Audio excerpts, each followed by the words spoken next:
Camarades, je souhaiterais donc qu'on puisse rendre grâce à Dieu qui nous a montré ce jour et qui nous a permis de nous retrouver ici. Rendons hommage à nos FDS et nos vaillants VDP qui se battent au front, et c'est grâce à eux que nous pouvons nous retrouver ici pour communier. Rendons aussi hommage à vous, ceux-là qu'on a baptisés les Waïya, qui veillent jour et nuit. Vous qui veillez sur cette transition, vous qui veillez sur l'itinéraire que nous avons tracé, merci beaucoup à vous. Remercions ici donc nos autorités coutumières et religieuses qui ne ménagent aucun effort pour nous accompagner pour la mobilisation des jeunes à être engagés donc au sein des VDP qui aident les FDS sur le terrain. Merci beaucoup à tous d'être là. Nous ne pouvons pas faire une révolution sans communiquer. Certains diront qu'il ne faut pas trop parler, mais lorsqu'on ne parle pas, c'est la manipulation qui prend le terrain. Comprenez quelque chose. Le père de la Révolution communiquait beaucoup. Je parle ici de Thomas Sankara.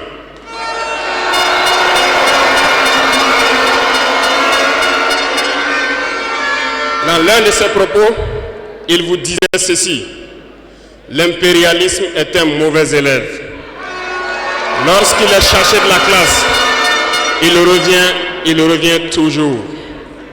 Et je me souviens qu'à son adresse à ses compères donc de la CEDEAO, il disait que pour rompre le cordon ombilical qui nous lie à l'impérialisme, n'allez pas chercher une maïticienne d'État avec des doigts futés, un ciseau bien aiguisé pour rompre ce cordon.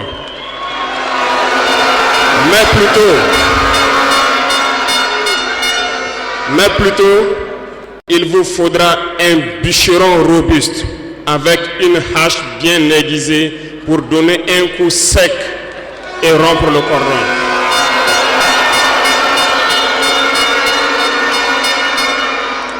Cela veut tout dire.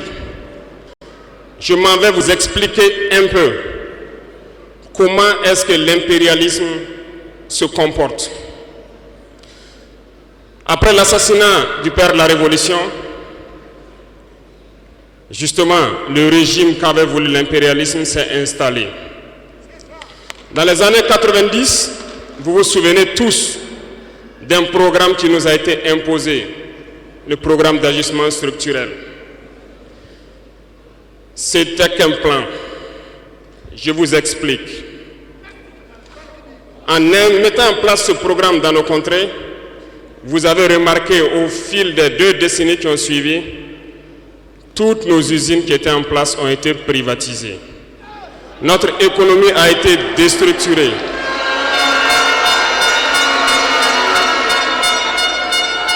Ils ont mis en place un système néocolonial, un système de capitalisme sauvage qui ne profite qu'aux dirigeants et leurs amis, un cercle restreint.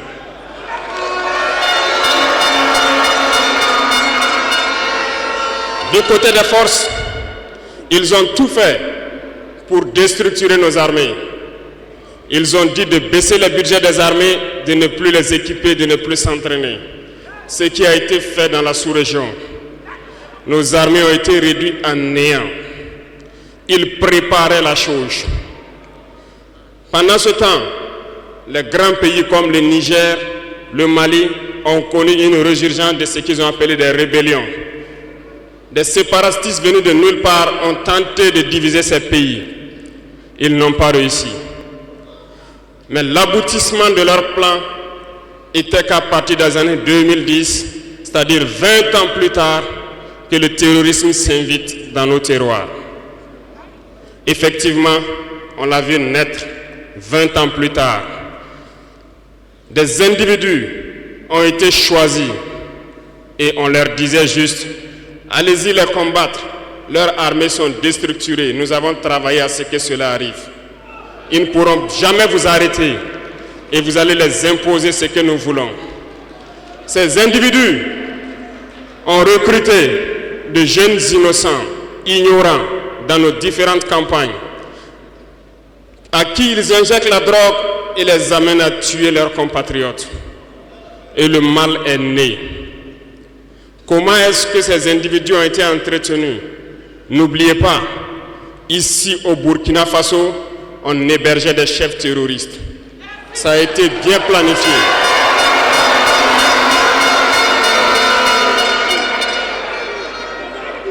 Et comment y arriver? Lorsque ces terroristes vont se lancer, il y avait quelqu'un qui pourrait peut-être intervenir à la faveur de nos États. Je nomme ici le feu général Muammar Kadhafi.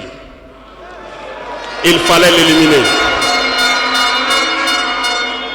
Et un beau jour, ils sont tombés sur lui. Ils l'ont éliminé. Ils ont encore eu dans ce plan l'ingénieuse idée de mettre toutes les soutes d'armement et de munitions à la disposition de ces terroristes qui devaient donc déstructurer notre sous-région. Le plan était parfait. Et dès lors, ils se sont mis en ordre de bataille. Ils ont commencé à descendre vers le sud. Nous nous souvenons encore, lorsque le régime en place à Bamako en son temps a fait appel donc à des forces étrangères. Il ne fallait pas plus que quelques heures qu'ils se déploient. C'était bien préparé. Ils se sont déployés et ils ont fait semblant d'arrêter le terrorisme. Et immédiatement, nous avons vu l'installation de plusieurs forces étrangères au Mali pendant 10 années.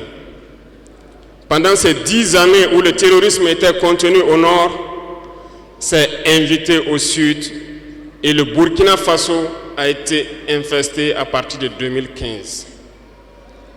Tout était bien planifié et bien pensé. Je me souviens encore quand nous étions à Ber, au nord de Tombouctou. On voyait donc des forces spéciales de ces pays-là venir nous dépasser, aller plus en profondeur. Et à leur retour, ils étaient tout rouges. Ils ont des petites machines de foreuse et bien d'autres équipements de géologie que nous contemplons. On se demandait où est-ce qu'ils gagnaient cette terre rouge, parce qu'en patrouillant autour de Ber, nous n'avons pas de terre rouge. Peut-être qu'ils creusaient, ils sondaient, nous ne savons pas de quoi il s'agit. Le ciel malien n'appartenait plus aux Maliens. Tout était bien pensé. Lorsque des gens qui combattaient sur le terrain ont fait aussi le constat, ont décidé à un moment donné de prendre les responsabilités et les voilà sortis de nulle part. On nous traite de putschistes. Nous ne sommes pas français, nous ne comprenons pas ce que ça veut dire.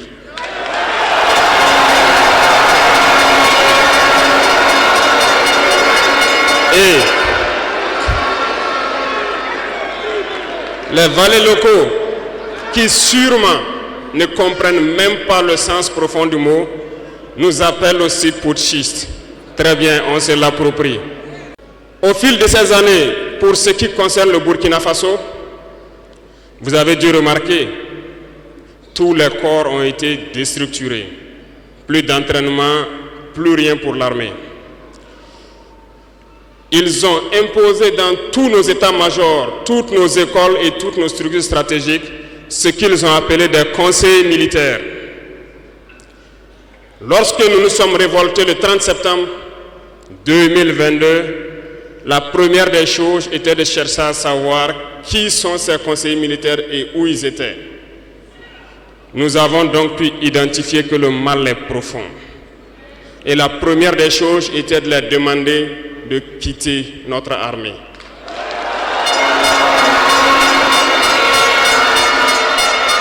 Ils sont partis. Et ce que je vous disais il n'y a pas longtemps, vous ne pouvez pas espérer retrouver votre objet perdu en faisant appel à celui qui vous l'a volé de venir vous aider à le chercher.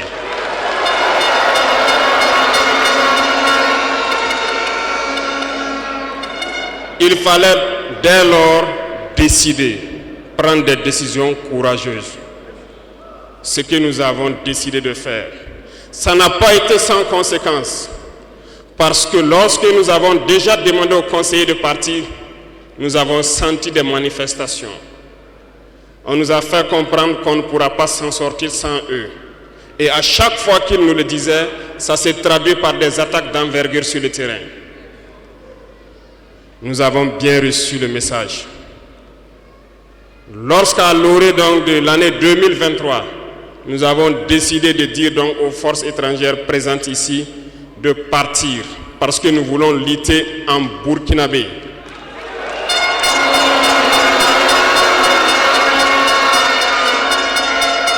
Ils ne l'ont pas sûrement apprécié. Mais pourquoi venir mourir sur nos terres pour nous? Nous préférons combattre nous-mêmes. Nous avons demandé à ce qu'ils retournent chez eux. Malheureusement, je vous le dis ici aujourd'hui, comme j'aime le dire, la colonisation est rentrée. Il y a des esclaves de salon qui n'ont toujours pas compris. En son temps, des officiers militaires nous ont écrit et nous ont approchés pour nous dire que c'était une très mauvaise décision et que nous n'allons pas tenir 2 mois. Des fiches ont été écrites. On nous a transmis ces fiches pour nous faire une analyse stratégique de leurs pensées.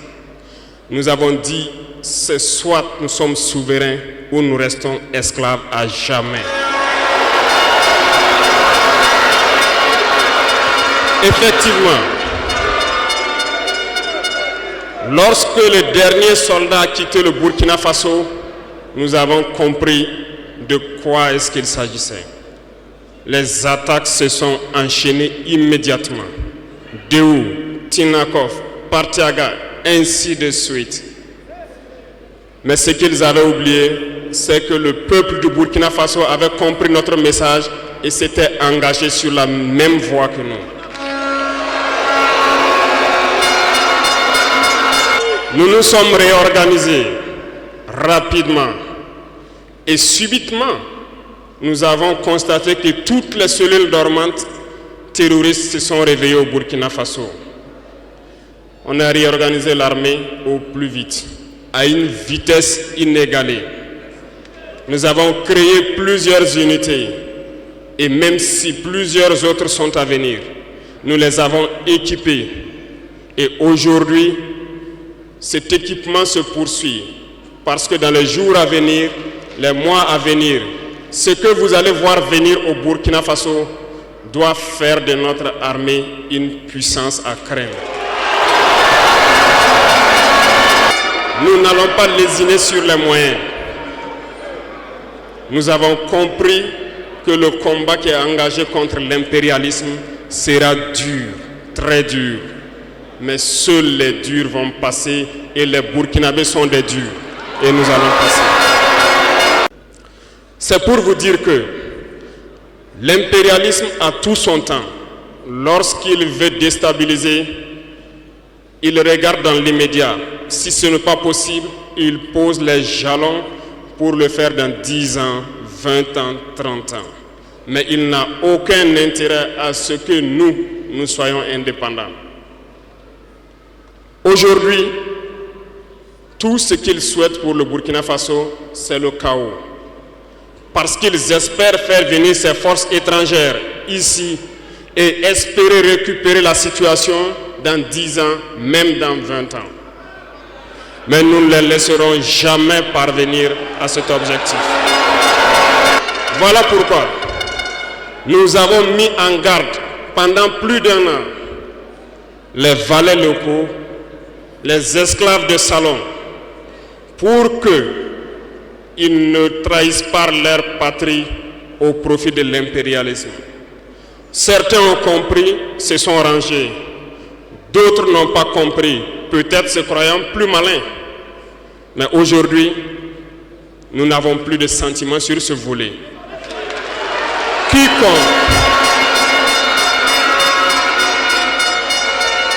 Quiconque va trahir sa patrie au profit de l'impérialisme, il sera traité comme tel.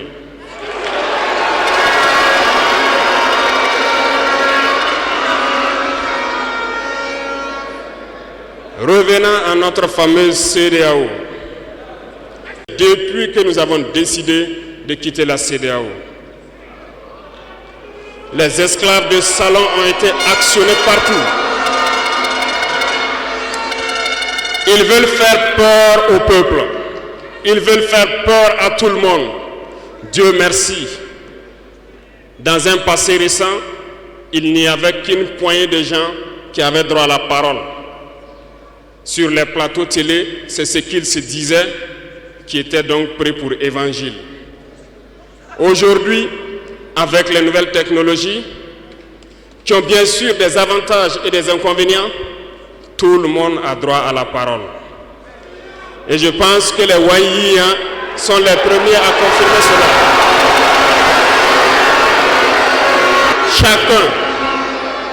Chacun peut faire son analyse sur une situation. On peut certes se tromper, mais lorsqu'on vient vers nous pour comprendre, nous sommes bien ouverts pour vous expliquer les démarches. Ici, nous allons vous expliquer pourquoi nous avons quitté cette CEDEAO et vers où nous partons. Souvenez-vous que c'est en 1975 que ça a été créé. Et ça a été créé pour la majorité des chefs d'État putschistes, comme ils aiment le dire. C'était des militaires qui ont pris le pouvoir et qui ont pris les responsabilités pour créer la CEDEAO pour qu'il y ait un véritable essor économique des peuples à l'intérieur donc de cet espace. Plus tard, les soi-disant démocrates se sont invités donc à la tête de nos États. Ils ont vidé complètement la communauté de son fondement. Lorsque le 26 juillet, le Niger a décidé de prendre son destin en main, nous étions surpris de voir la CEDEAO apparaître de je ne sais où avec une force en attente. Où était cette force? Lorsque des milliers et des milliers de Nigériens étaient tués par les terroristes, où était cette force lorsque des milliers de Maliens, de Burkinabés mouraient sous les balles des terroristes? Ils ont dit que par la force, ils allaient déloger donc les vaillants fils du Niger qui ont pris le destin en main du pays. Croyez-vous que ce sont des femmelettes qui sont au Niger? Il y a des combattants là-bas. L'armée nigérienne est guerrière. Ils combattent depuis des années. Ce n'est pas une armée de défilé ou une armée de maintien de paix. Et les armées de l'AES ont décidé de s'unir. Nous attendons cette force en attente.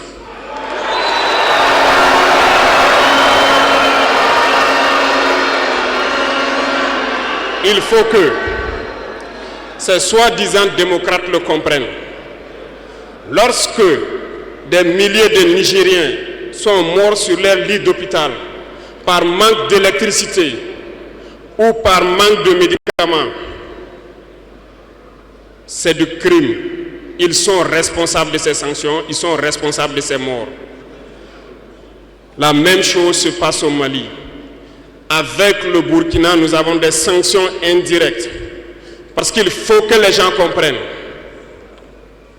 Lorsqu'ils partent prennent leurs consignes de l'autre côté, ils viennent, ils font tout pour l'appliquer. C'est honteux. Certains ont décidé de ne pas fournir l'électricité à nos pays. Ce n'est pas gratuit, nous payons. Et ça contribue à leur économie. « 1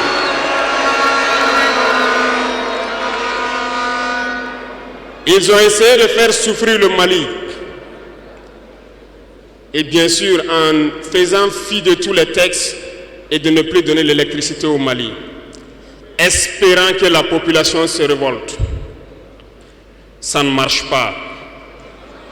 Lorsque ça a duré, certains étaient obligés de faire payer leur propre peuple en augmentant le coût de l'électricité. Ça va encore augmenter.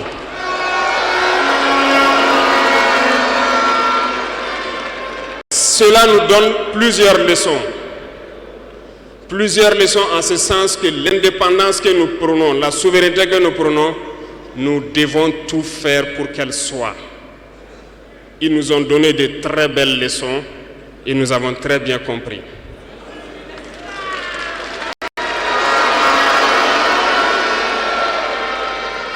Certains ont fermé leurs ports, ce qui d'ailleurs va à l'encontre de tous les textes internationaux parce qu'on ne peut pas fermer les ports à un pays sans littoral.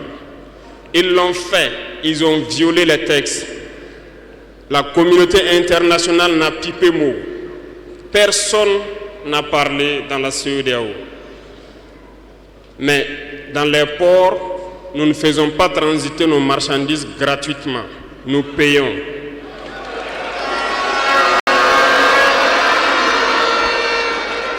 Et ceux-là qui le font récoltent aujourd'hui les pots cassés. Et je pense que c'est une leçon pour eux aussi, qu'il ne faut toujours pas appliquer les consignes de leur maître. Il faut qu'ils le comprennent pour toujours. La CEDEAO n'a jamais fait un communiqué pour féliciter une victoire de nos armées.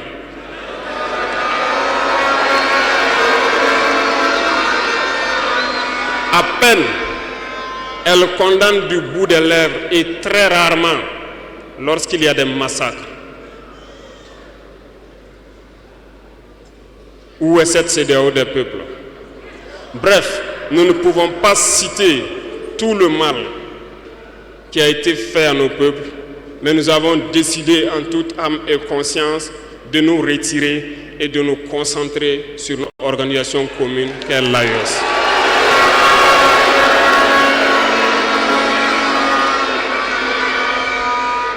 Retenez que il n'y a pas de peur, parce que en prospectant et en nous mettant au travail, nous avons remarqué une chose.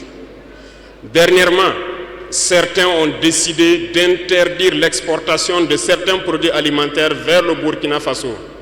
Très bien. Ils ont donné une durée.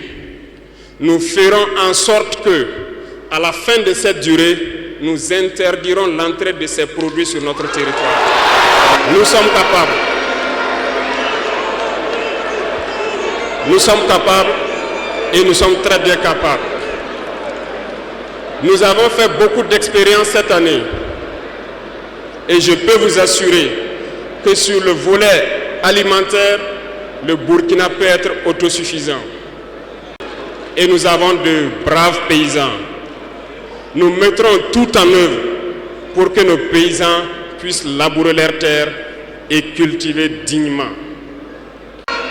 Et je mets au défi quiconque doute de cela, que si nous décidons aujourd'hui au Burkina Faso d'être dans 3 ans ou 5 ans premier exportateur de cacao, nous le serons.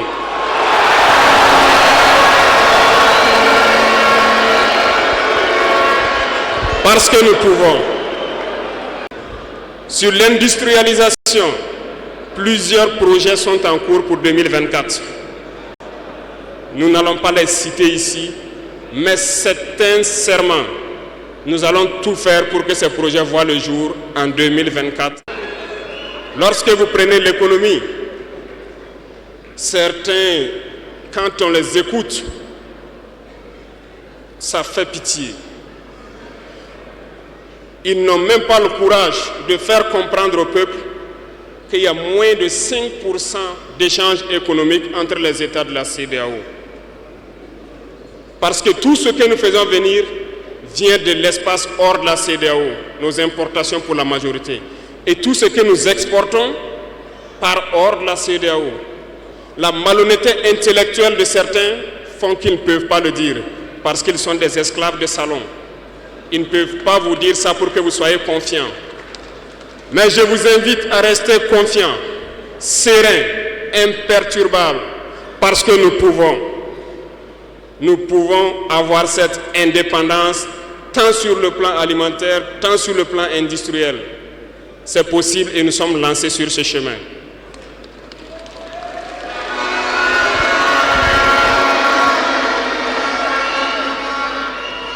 Donc, les propos qui tendent à vous faire peur, qui tendent à semer la panique, il faut vous en départir. On se mettra au travail et nous allons y arriver.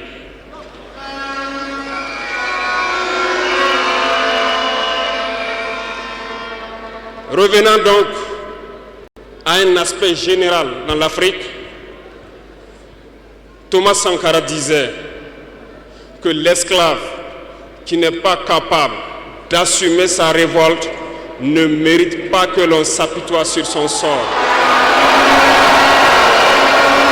Cet esclave répondra seul de son malheur s'il se fait les illusions sur la condescendance suspecte d'un maître qui prétend l'affranchir. Seule la lutte libère. Et je m'en vais vous dire que si pour se libérer, un esclave se fait des illusions sur la providence d'une croyance que son maître lui a imposée pour le maintenir dans les ténèbres, il se fout le doigt dans l'œil.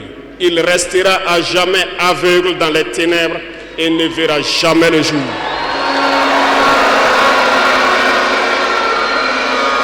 Dieu lui-même a dit, Dieu n'aime pas le paresseux. Dieu n'aime pas l'ignorant. Dieu n'aime pas celui qui ne se bat pas. Car dit-on, aide-toi et le ciel t'aidera.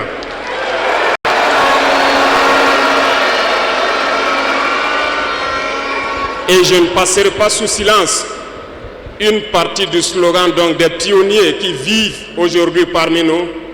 Oser lutter, savoir vaincre. Nous avons osé lutter dans l'AES et nous saurons vaincre. N'ayez aucune crainte. La veille citoyenne que vous avez engagée, c'est un message à toute l'Afrique.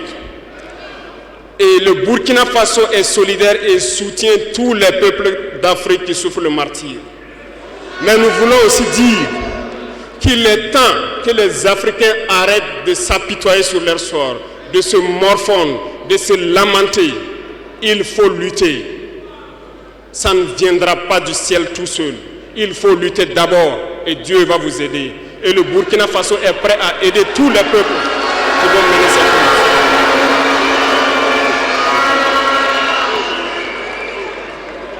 Dites-leur à tous ces peuples qui se battent, il est temps qu'ils disent la vérité à leurs dirigeants. Au Burkina Faso, lorsqu'il s'est agi pour nous de contribuer donc pour que le FDS soit équipé, les députés n'ont plus de salaire aujourd'hui. Ils n'ont que des indemnités de session. Les salaires des ministres ont été diminués au maximum et le peuple contribue. Vous ne pouvez pas lutter et vouloir que les dirigeants soient dans un luxe insultant. Les peuples doivent se réveiller et exiger cela de leurs dirigeants.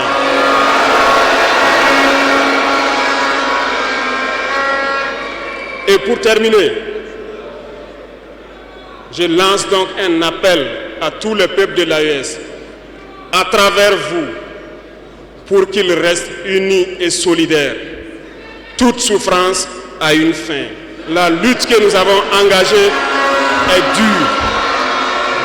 Mais il faut rester la tête sur les épaules parce que l'arme fatale de l'impérialisme reste la manipulation à travers la communication. Sachez reconnaître les valets locaux. Sachez reconnaître les esclaves de salon. Sachez reconnaître tout ceux-là qu'on soit pour venir vous vendre de fausses informations. Pour vous-même, restez serein et ne vous divisez pas. Parce que l'impérialisme a 1000 manèges dans son sac. Vous devez être vigilant. Vigilant et très vigilant. Merci à vous les VDP donc des différentes villes qui veillent jour et nuit pour que notre patrie reste debout. Et donc rendez hommage tous les jours aux FDS et aux VDP qui se battent au front. Merci beaucoup pour votre attention. Merci à tous ceux qui se sont déplacés ici pour que nous puissions nous entretenir. Merci à ceux qui sont dehors, qui n'ont pas pu accéder. La patrie ou la mort, nous